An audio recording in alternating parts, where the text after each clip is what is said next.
মটরশুঁটি তো আমরা সবাই খাই, কিন্তু খোসাগুলোকে ফেলে দিই। তো আজকে সেই ফেলে দেওয়া খোসাগুলোকে দিয়ে একটা রেসিপি বানাচ্ছি। খোসাগুলোর মাঝখানে যে প্লাস্টিক মতো অংশটা থাকে সেটাকে কিন্তু ফেলে দিতে হবে, নাহলে কিন্তু খেতে বাজে লাগবে। তো সব প্লাস্টিক মতো অংশগুলো ফেলে দিয়ে তারপরে ভালো করে ধুয়ে নিয়েছি। আর তারপরে কড়াইতে জল গরম বসিয়ে দিয়ে মটরশুঁটি খোসাগুলোকে ভালো করে সিদ্ধ করে নিয়েছি। দিয়েছি 2টো কাঁচা লঙ্কা ঝাল অনুসারে। তো কাঁচা লঙ্কা দিয়ে ভালো করে সিদ্ধ করে একটু ঠান্ডা করে নিয়ে এবার এর মধ্যে ভুসো চিংড়ি ভাজা আর রসুন একসাথে ভেজে নিয়েছিলাম।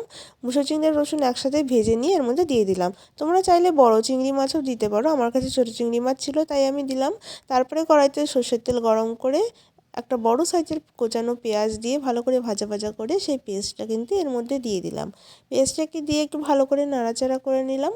আর তারপরে এর মধ্যে আমি দিয়ে দেবো স্বাদ মতো নুন আর হলুদ গুঁড়ো। ব্যাস, আর কিছুই লাগে না। এই রান্নাটাতে খেতে এত দারুণ লাগে, অবশ্যই একবার বাড়িতে বানিয়ে দেখবে তোমরা। তারপর থেকে আর কিন্তু মটরশুঁটির খোসা ফেলে দেবে না।